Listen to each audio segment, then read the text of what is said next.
and I hope everybody's having a great day today. I'm going to spend some time today with you talking about the importance of talent management and what I actually learned as a leader. Some of you may have been asking the question, so what does a financial consultant know about talent management? And you'd be right. What I do know is I learned a lot in my 28 years of serving and working in the financial services industry, managing people, leading people, and just within the last couple of years I've been in this financial consultant role. But I did learn a lot from successes and mistakes over the past 28 years as it relates to leading people and figuring out what works and what doesn't work. So today what we're going to do is we're going to spend a little time on talking about the importance of talent management organizationally. Spend a little time talking about the importance of recruiting, retention, and the importance of talent, of performance management, and what that means to the organization, and how all of these especially recruiting, retention, and performance management tie together to help create an improved and enhanced talent management process within your organization. And as I said, learning the hard way. And I'm sure that's how many of us have learned in the past in our professional careers. So what we're going to look at is talent management is an ongoing process. Our products have life cycles. So doesn't our talent management. Our employees have life cycles. And we break it up into 4 phases. We've got, in the talent acquisition area, we've got the importance and the process of attracting talent and bringing those people into the organization. And then we have the integrating those people into the organization, the importance of the onboarding process and getting them integrated into the system in a way that they feel comfortable in the new role. They feel comfortable in the organization. They feel comfortable with the culture. That's critical in integrating them into the system. Then we look at talent management, which is part of retaining those people in the organization. And as you're retaining them, grow them and develop them as whether it be for cross-functional training or develop them to be new leaders in the organization is critical. So talent management, the mission, as you see on the slide, is to grow, leverage, and retain the right talent to achieve your business goals. So I'd ask the question, do you have a process in place when it comes to talent management and ensuring that you're going through the employee life cycle? Do you have a bench of developed staff and leaders that can step into a new role, can step into a leadership role? If somebody leaves the organization today or tomorrow, do you have somebody behind them that could step into that role and pick up the pieces and be able to move on in a seamless way that doesn't negatively impact your organization nor negatively impact the member experience? If a key employee left tomorrow, would you have a plan in place to be able to fill that gap and to continue operations as usual? What I'm sharing with you the next couple slides is an enterprise-wide talent planning process that CUNA Mutual Group has gone through in a way to be able to develop talent and develop the future leaders of the organization. It all focuses on development and retention to build a bench. And you can see through this process the state of the talent report, strategic talent meetings, identifying the talent pools, that gets into succession, emerging leaders, leadership pipeline. What's sad to see is there's so many credit unions in today's environment that have to merge with other credit unions because they had a lack of succession planning in place to be able to have those developed leaders to be able to step into the role when the leader of the credit union or leaders of the credit union over the past several years decide to retire. And the only option they have, unfortunately, is to merge because they didn't develop that bench internally to put people in the right places to be able to step into a leadership role if needed. So that's critical. So it's a communication of the process and updating and feedback, and it's an ongoing process. It's not a once-a-year, one-and-done type of exercise. It's an activity that needs to take on the process and the consistent meeting and the consistent communication around what this means. Here's another sample, applying competencies to grow leaders that CUNA Mutual Group uses. And feel free to use any of these examples in your own organization. But breaking this out into people, to process, and to technology.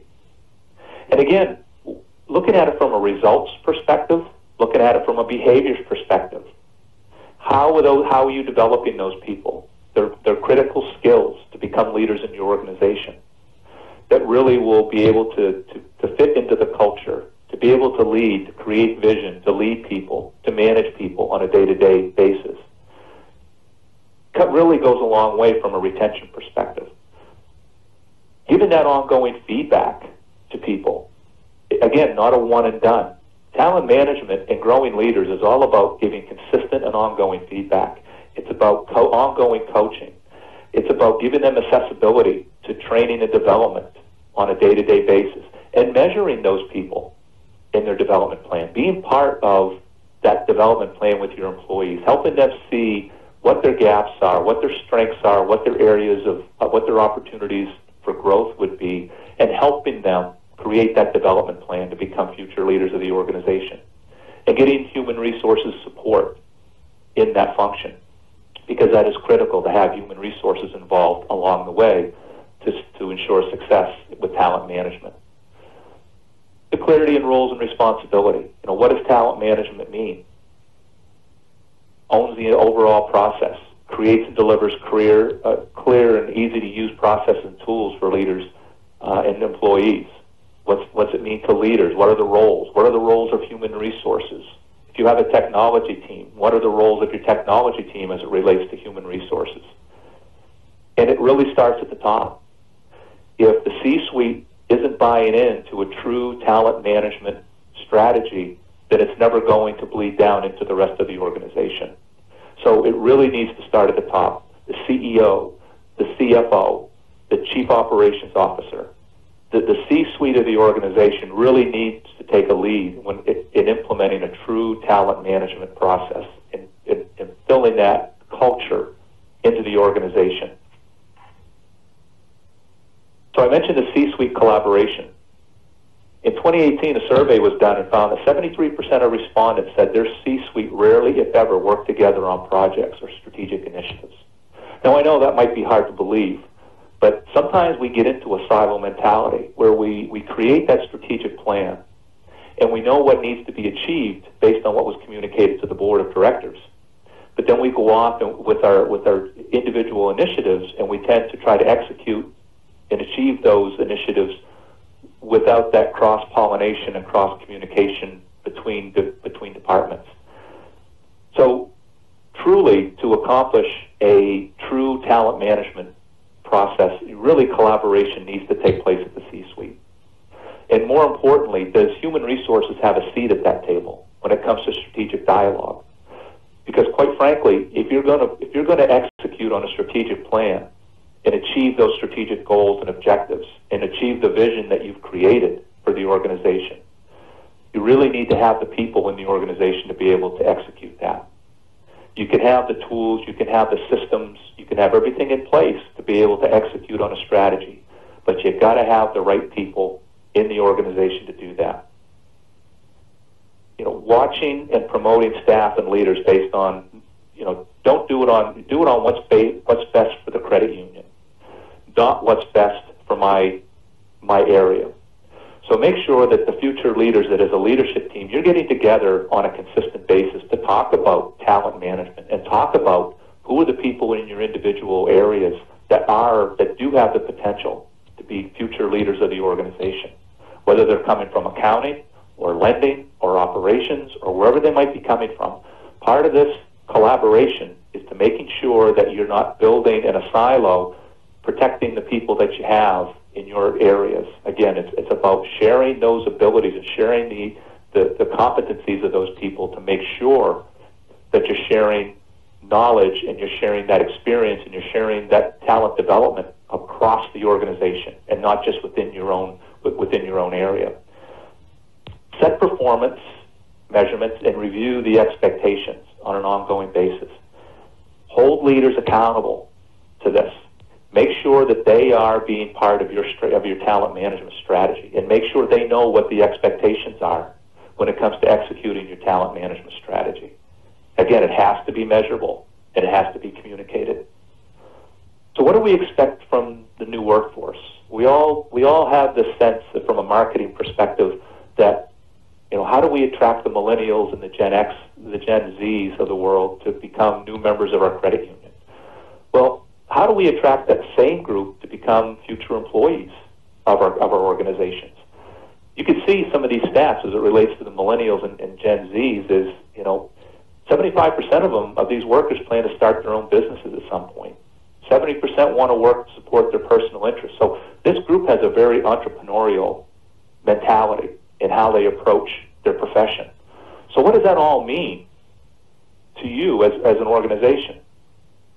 Retention or retain these people as long as you can. And from a talent management perspective, take advantage of the knowledge and that entrepreneurial spirit that they're bringing to your organization. Knowing that there's a pretty good chance you're not going to keep them long term, but they're probably going to leave the organization at some point. So why not capitalize on that experience that they have and on that knowledge that they have to grow the organization while you have them. And at the same time, from a talent management standpoint, be able to start grooming other people in the organization. So when they do leave, it doesn't have a drastic impact on the organization. You're able to move somebody else into that role that have learned and worked with this person right along, and to be able to make it a seamless transition from one employee leaving to another employee moving into that role. I ran into this in my credit union, where I had hired we had a marketing position opened, and found that through an interaction that I had with a fellow Rotarian, that he had a daughter who was graduating from a college with a graduate degree in marketing and wanted to move back to the area. So I saw that as what a great opportunity to bring somebody back into the organization to fill that role that's coming from that millennial demographic, to be able to not only help bring other millennials into the organization as credit union members, but also be able to create a marketing plan and a marketing vision that will continue to bring millennials and Gen Z members, consumers into the organization, into the credit union's new members. So brought this person in, and a very, very sharp individual, very entrepreneurial type of approach to the way she did business, and very creative in the way she did business. My issue and my mistake was I always thought that it was the money that they wanted. That as long as I was able to create a higher pay scale for this person, more money meant better retention. Boy, was I wrong. What I found was these people are looking to be able to be challenged, to be able to be creative, to be able to do things, think out of the box. Just the simple idea of giving this person remote capabilities, so they had the opportunity to work remotely if they wanted to get the job done. Just creative ways like that as a leader to be able to retain this person, maybe longer. They expected to become a vice president level employee within a certain period of time. And there were other requirements that they were looking for, but I didn't follow that. It was about, okay, how much money can I give this person to make sure that they stay? Fact of the matter was, after 2.5 years, they did leave, and they left to take on a management position for not much more money than what they were making at the credit union. But the company they went to work for had a culture that was more aligned with the millennials and with the remote capabilities and the different things that they did as an organization to give these people the ability to kind of spread their wings and do what they felt was kind of running their own business, so to speak. So that's what I learned trying to bring in millennials into the organization, that it isn't always just about the money. There are other things that we need to look at when we want to create that retention. And as I said, the best practices, you may not keep that person long term. But again, capitalizing on that person while you have them is critical. Then we shift from the younger workforce to the older workforce. People are working longer today. They're working until they're 70. If you talk to a lot of financial planners out there, they're now telling consumers out there to work as long as you can, so you don't really have to tap into Social Security till you turn 70. So that's playing into people as they, people are in good health now. They're in better health. They're able to work longer in the marketplace. So we see a lot of these people sticking around. They're working longer for your organizations. They're going into they're retiring and then retooling and going back to work in other professions. We see a lot of that today. So how can you change the way you think about the workforce to be able to bring these people into your organization? They might not be wanting to work full-time. They might be looking for part-time work. And what they bring is they bring experience. They bring the abilities, and they want to learn. They want to learn something different. They're very flexible in the hours that they can work. So when you look at that, what's that overall cost to the credit union?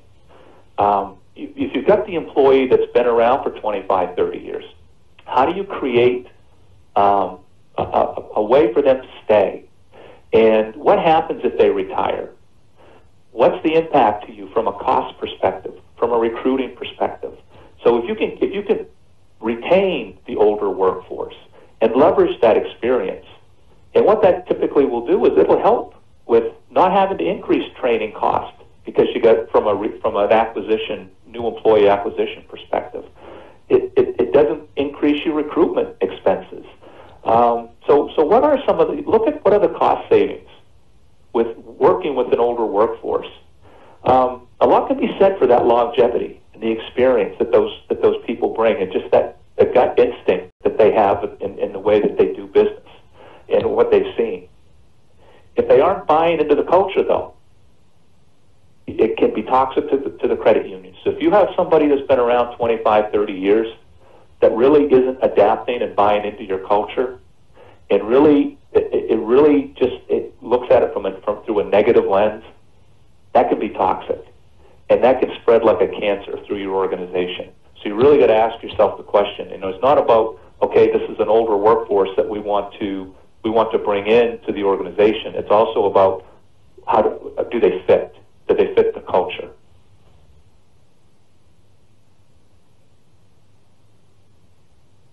So talent acquisition, let's spend a few minutes talking about that.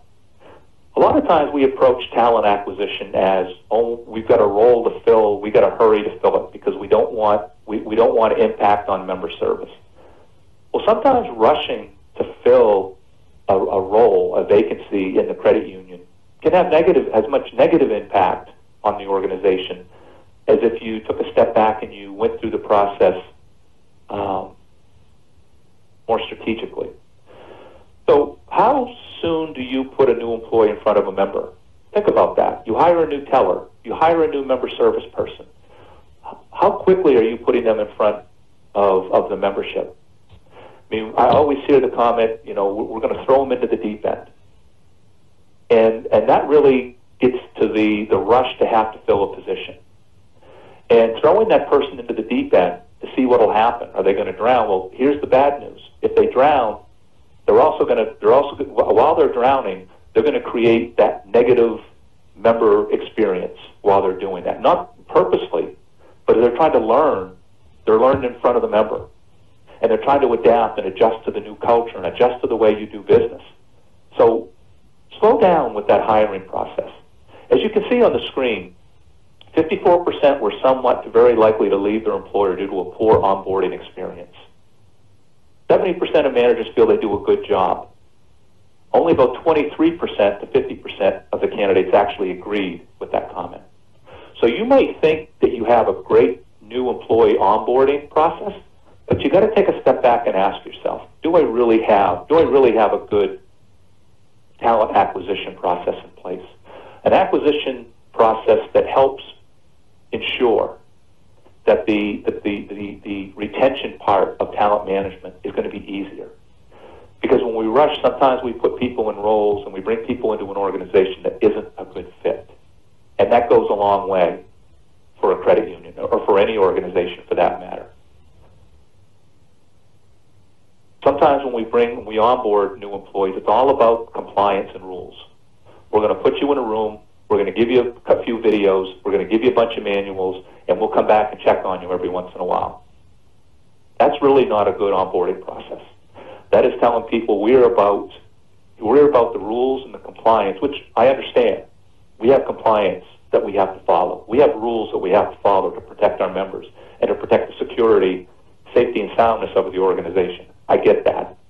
But at the same time, we need to make sure that the people, from an onboarding perspective, we're not only just focused on the compliance piece.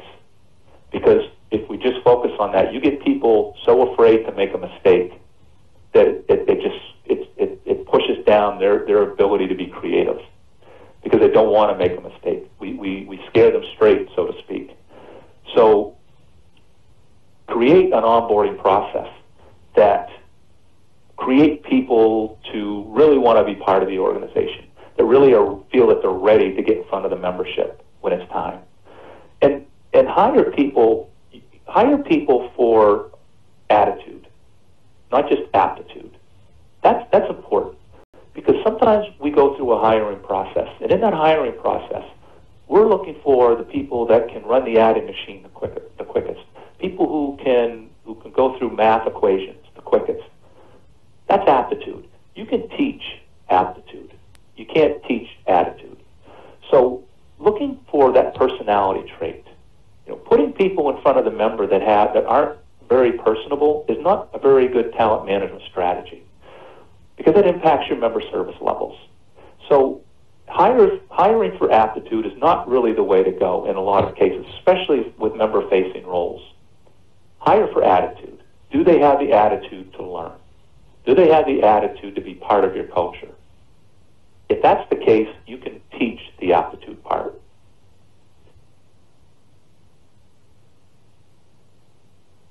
And leverage your employees, your good employees that you have, that really fit, that understand the culture, that get it. Leverage them for new referrals, for new employees. Because if your best people have friends that typically could be great employees, leverage your current employees, your current good employees, to bring new applicants in from a recruitment perspective. That helps reduce that cost from a recruiting standpoint. So after we talk about this acquisition, and why is it important when we think about the employee acquisition? We think about what I mentioned before, the 75% of millennials who are looking to start their own business. Well, by 2025, the workforce is going to look very, very different. And as you see here, 75% of the global workforce will be millennials. I'm pretty sure you can apply that same number. We say global, but you can probably apply that same percentage here in the U.S. But only 31% of employers have reported that they're really showing progress in how they recruit the millennials. Credit unions have got very, very good at the way they create CU for Reality fairs and are part of the community and part of the schools when it comes to creating financial literacy in the schools with the millennials at the college level, at the high school level, at the middle school level. Credit unions have become very, very good at that, very effective. Let me ask the question, are you taking the same approach in attending job fairs at the local colleges, job fairs at the local high school? Are you attending those with the same approach as you are with CU for Reality fairs? Are you going into these job fairs not just to create a file of applications in case you have a vacancy down the road, but are you approaching these job fairs as teaching people what a credit union is and what your organization is all about and what you mean to the community and what your culture is like and what the future leadership roles would look like in your organization? Are you having those types of conversations when you go to job fairs and present the job fairs of the importance of a career in financial services, more specifically credit unions? Really bring that to light. As much as you bring to light the importance of financial literacy to millennials, to college level kids, to high school, use that, as I said, use that same strategy, that same approach in how you talk to these same individuals, these same groups, as it relates to talent and being a future employee of the credit union. talk about recruitment for employees, what about the recruitment, and this applies to a lot of the CEOs, what does your board recruitment look like? You know, how do you process new board members? Are you looking for business experience to align with the strategic direction? Are you looking for representation from the communities that you're serving to make sure you've got a good cross-section of representation on your board? Do you have a process in place where any member can voice an interest in becoming a member of the board of directors? What does your onboarding process look like with new board members?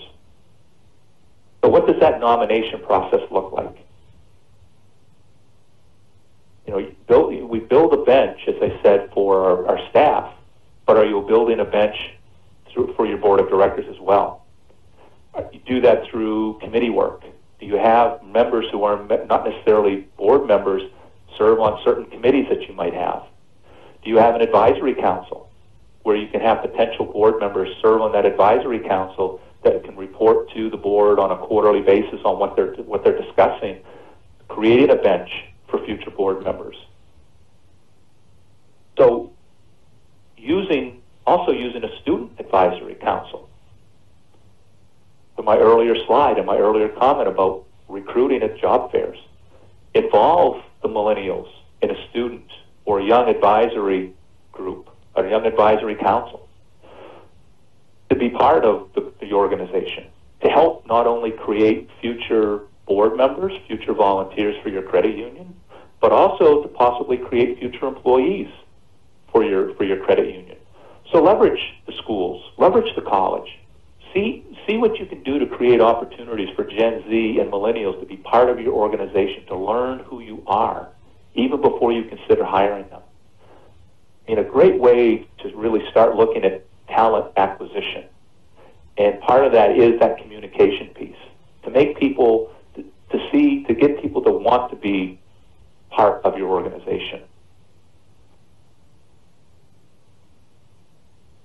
Of course, technology is going to impact future talent. It's going to impact what your future IT staff is going to look like. And you're probably seeing a change in what your IT staff looks like today, beyond just the understanding of cybersecurity and the firewall and making sure that when your staff turns a computer on every day, it works. To make sure the telephone systems are working. Everything that you do day to day from a technology perspective, that's what your IT folks are doing. But is that going to change as we think about artificial intelligence, consumer preferences as it relates to how they do business with you from a digital perspective? How are we going to handle that? Do you have people in IT that are able to handle the evolution of technology and how it's going to be delivered to your membership? You know, data scientists, programmers. Are you outsourcing those jobs now? Those resources. Do you have them in-house? Are they developed and are they ready for the new wave of technology that might be coming at us, so we remain competitive as a credit union industry as we think about fintechs and what's going on? And also understanding that the millennials that we're trying to attract as new members, they're not all about interest rates. They're about the convenience and what was the experience like. So having future talent, millennials in this area, to be able to create that experience is an important step to take when you think about how technology is going to impact your organization moving forward. Allow employees to continuously reskill, gain new experiences. Let them work with them to show and tell you where they think they want to develop. Let them do that. And this line here of openly discuss mistakes that promote learnings are 3 times more profitable and have up to 4 times better employee retention. People make mistakes. The problem is if you've got somebody who makes a mistake over and over and over and over again, maybe that person isn't in the right role and needs to either be moved out of the role or moved out of the organization. But people are going to make mistakes, and how you handle those people when they make mistakes is critical. And being able to work with them to make sure that they're learning from that mistake. Will it happen again? Probably. But are they learning from it? And are you supportive of them as they learn and work their way through that? Because as we say here, promote learnings are 3 times more profitable and have up to 4 times better employee retention. So if you're looking to retain, and that's retain talent, that's important. So how we give feedback is critical. The impact of automation on talent. Automation skills will go beyond what we know today, as I just mentioned.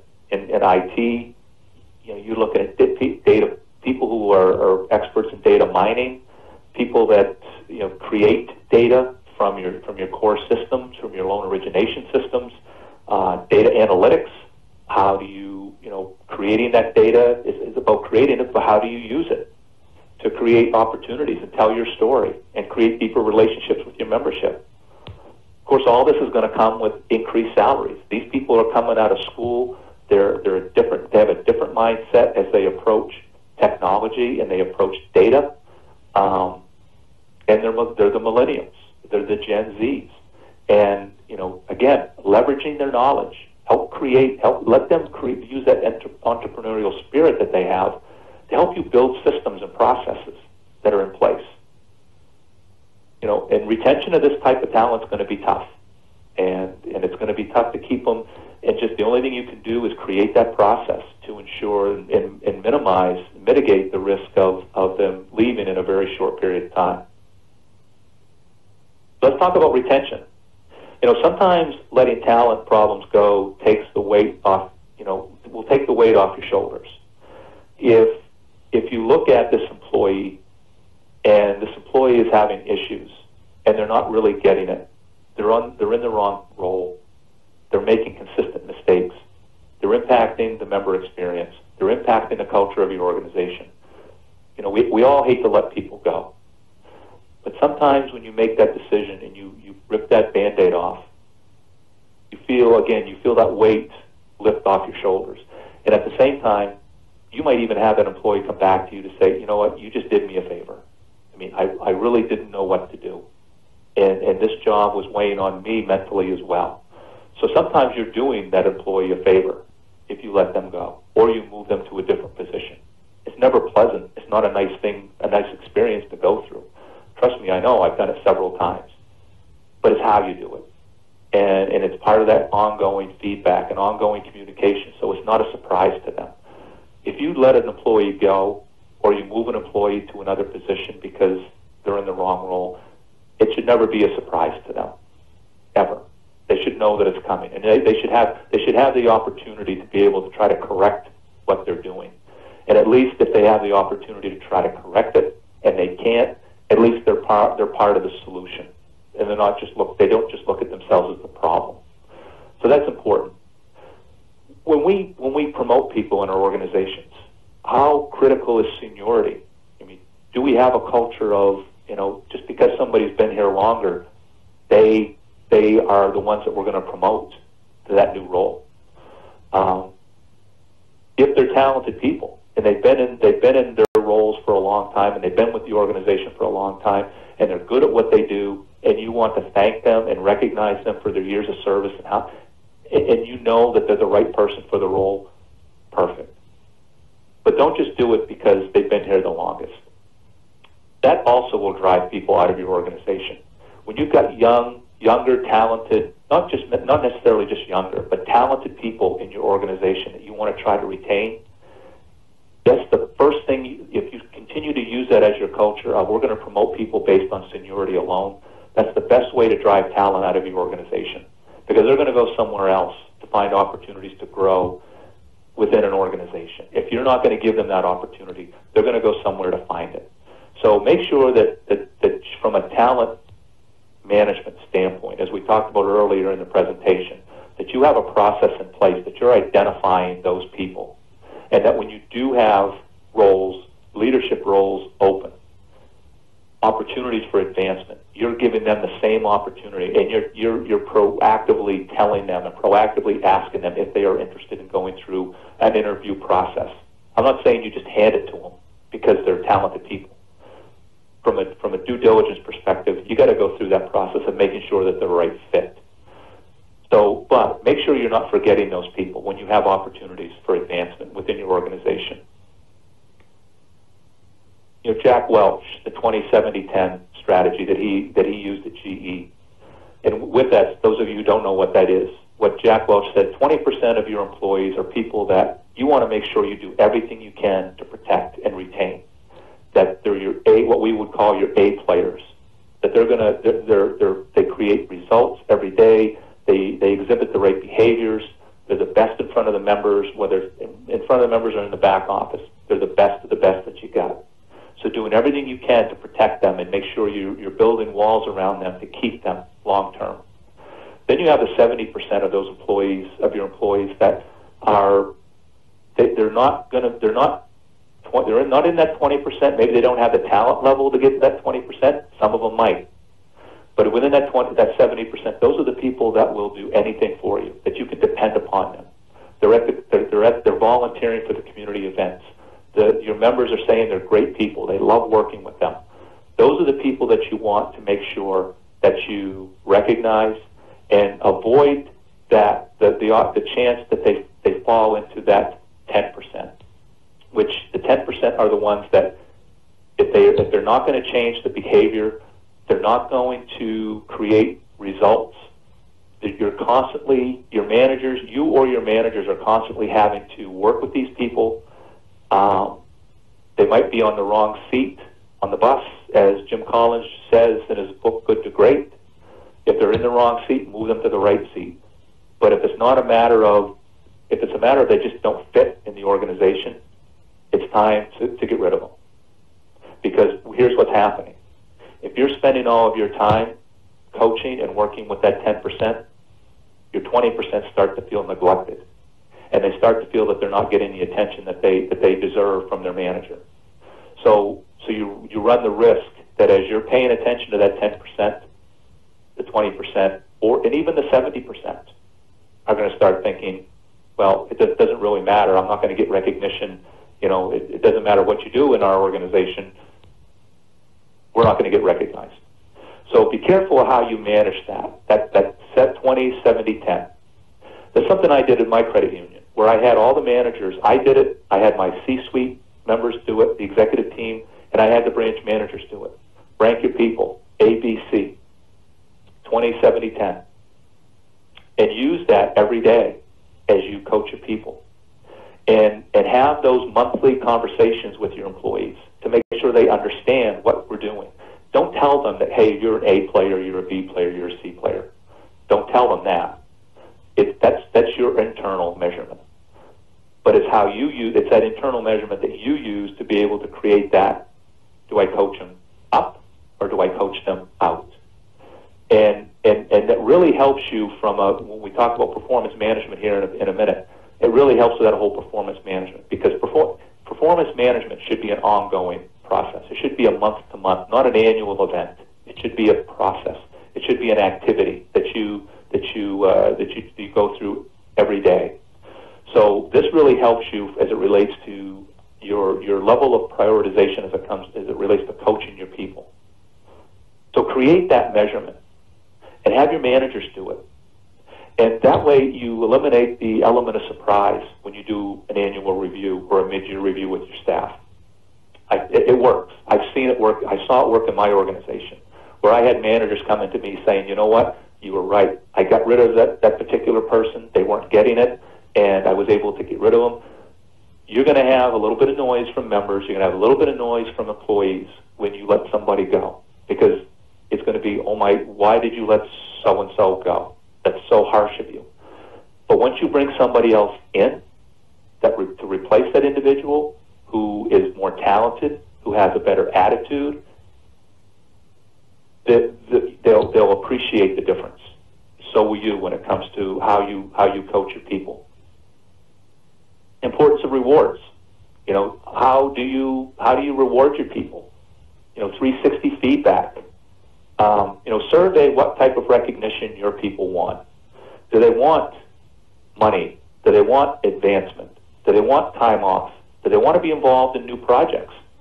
Do they want to be tapped every once in a while to make a presentation to the board or to staff, or to go to one of the local schools or one of the civic groups to do a presentation? Do they want a work-life balance? So don't make the same mistake I did as it relates to my example earlier, where it was like, I made the assumption it was all about money. Survey your people. Find out what when they think recognition, what does that mean to them? Because it doesn't always come down to money. And that's critical as it relates to retaining good employees. Understand what makes them tick, and understand what they appreciate from a rewards perspective. Organizations that reward strategies, whose reward strategies are highly aligned with the organizational goals, are the most likely to expect growth of 10% or more in 1 year. So you can see, this just isn't about talent management. It isn't about just retention. It's about aligning talent management with the organization to meet goals. Again, if you've got the right people in the right places, it's really going to lead to better results as an organization. From an income perspective, from a growth perspective, 29% were highly aligned, 26% are aligned. So measurements. Make measurements result-driven. Back office. How do you measure back office staff? That's always been a challenge. When we think about incentive programs, how do we create incentive programs that is fair to not only frontline staff but the back office? Granted, you're not going to be able to give the same sort of incentive because you're probably incenting your front office people with financial rewards for new sales or relationship, mystery shops, those types of things. Back office is different. So how do you reward those people? How do you incent those people for a job well done? It could be paying them for new ideas that they offer and that you're able to implement as an organization. They might give you cost savings ideas that you can implement and give them a percentage of those cost savings on a one-time basis, just to incent the back office to look at different ways of doing business, to be more operationally efficient in the back office. You can look at your collections department and incent them on delinquency, the reduction in delinquency. Set a goal, measure that goal to a delinquency number, and see how they're doing, and incent them once they hit those numbers. We used to have what we call the STAR program at the bank that I worked at many, many years ago. And what that was is just an internal employee recognizing peer-to-peer recognition, where I help somebody over here get the job done with a customer, or anything that happens internally where you help a fellow coworker. And if that fellow coworker wanted to thank you, they sent you a star. Hey, thanks for helping me with this particular customer, or thanks for helping me with this particular member. And it was amazing when you'd walk into branch offices, you'd see employees, they'd have these stars plastered all over their office walls. They were proud of it. And the more stars you accumulated, the more financial reward that you would get, whether it be picking a prize out of a catalog or a cash incentive or whatever it happened to be. But it promoted working together, peer to peer. I mean, we all wear the same uniform. So how do we work together to ensure that the best for the member in the end? So we think about rewards driving business outcomes. So we think that we have good reward system, but in a survey that Deloitte did, Deloitte Consulting, only 3% of those individuals surveyed, only 3% said that the reward system motivated talent. 5% said growing and develop talent. 6% said attracting talent, retaining talent 8%, aligning with business goals 12%, as it relates to very effective in achieving results. Those are pretty low numbers for companies who might be thinking that they have a real good program that drives results. So ask yourself, how are you doing as it relates to your rewards and how they drive business outcomes? How much is it costing you? If you're not doing it in a right way, how much is it costing you with lost opportunities? Think about those types of things. What kind of plan do you have, and how effective is it as it relates to motivating employees? Do you create a work-life balance in your organization? Flexible schedules, 86% prefer flexible schedules, only 50% offer. Telecommuting, what I mentioned before, working remote, 70% see value in it, only 27% offer. So this tells us that there are some people out there that really look at these when we think about those other ways of recognition. These are ways to do that. These are ways to do it that are relatively inexpensive. You just need to think differently about how you run the operation and how you do that when you have people working flexible hours. Might be that older workforce that you want to maintain, you want to keep, but they don't want to work 40 hours a week. They work flexible schedules, so you keep that experience. And it helps you maybe reduce the cost of benefits because now they're not a full-time employee. So there are different ways that you can do that. Telecommuting. I mean, do you need a marketing specialist in the office 5 days a week from 8 to 5? As long as they are able to have access to your system and to be able to do things creatively, do they really need to be in the office? So think about those things as you start thinking about rewards for employees and when trying to retain employees. So lastly, let's talk about performance management as we wrap up here. Talent management is an ongoing process, as I said before. It's not a one-time event. It should be a monthly touch base. You should be talking to you folks in leadership roles should be talking to your team on a monthly basis, giving them feedback. It doesn't have to be an hour, 2 hour touch base. Just a quick 30-minute. How's it going? Where are the gaps? How can I help? What do you need from the organization? Just quick 30-minute updates. Might not even have to be 30 minutes. Might be just be a 15-minute stop by someone's office and say, how's it going? Giving on-the-spot feedback and monthly ongoing feedback from a touch-based perspective makes the annual and mid-year performance appraisals just tie in a bow on everything that you've talked about all year long. And it gets away from the annual performance review of being nothing more than, okay, what's happened in the last 90 days? And that's what really a lot of times impacts a performance appraisal because we're only remembering what's happened in the last 2 or 3 months. So that ongoing documented feedback, documented touch base gives you an ongoing history of what that employee has done throughout the year. And trust me, it makes the performance evaluation so much easier at the end of the year. And it turns a 1 hour, 2 hour annual performance review every year into a quick, maybe 30-minute, here's what I've captured as a wrap up for the year. And more importantly, it gives you opportunity to spend more time in that annual performance review and talking about expectations for next year. And helping that employee connect the dots on what they can do to develop and what they can do to help create value and help the organization achieve success in the upcoming year. That's really where you should be focusing your time in those performance reviews at the end of the year. What can you do? How can I help you develop next year? And how can you help us achieve success next year and ongoing? So that's really what the annual performance review should be all about. Setting and measurable expectations for development and results, and holding people accountable, especially to the development. Sometimes we say, well, okay, here's what I'm going to do for development this year, and we miss the mark sometimes on that. Make sure we're tracking that. Allow 360-degree feedback from staff for their managers. Have 360-degree feedback for your management team to provide feedback to each other. It creates such a great team environment if you do that. Have the board do self-assessments. I mean, sometimes it's hard to look in the mirror when we think about areas, opportunities to develop, and strengths. I mean, we're always good about complimenting each other on our strengths. What about spending the time to talk about, okay, here's a gap in performance. What can we do to correct that gap in performance? And sometimes that's a gift to people. It's a gift because now you've eliminated the element of surprise. And now they know what to expect. And now they know what they need to do to create value. And they know what they need to do to develop. And that goes a long way with employees.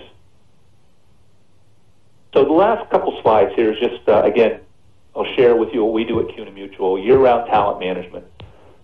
Set goals in ongoing goal dialogue, ongoing performance dialogue, time to talk, mid-year reviews, year-end reviews, but you see this is an ongoing process. It's not set goals here, year-end review here. It's an ongoing process. I share this with you. It's talent management strategy. You can use this if you'd like, but just it's something that we're using to, in your own organization, you can use it to set objectives as leadership, to develop leaders, develop talent, create a succession, create a bench for succession planning, and also helping to retain talent that you have, that you want to make sure they know that you have them in your sights as future leaders of the organization. And this can apply to all levels of the organization as well. So I flew through a lot of things in the hour that we had. I want to thank you for your time today in listening. Like you, most of what I learned around talent management was from experience and learning the hard way in a lot of cases, but learning from mistakes. And I think that's what a lot of us go through as it relates to managing staff and creating leadership opportunities in our organization. But all I can say is continue to develop and make talent management a key part of your strategic plan. It should be an initiative of your strategic plan if it's not already. Make talent management a priority and make sure human resources is at the table when you go through these opportunities and you think about talent management. If you have any questions, my email address, my phone number, I'd be happy to talk to anybody about my experiences as it relates to talent management, and I would look forward to talking to you at any time. And I wish you all the very best of luck as you go through your own talent management endeavors. Thank you.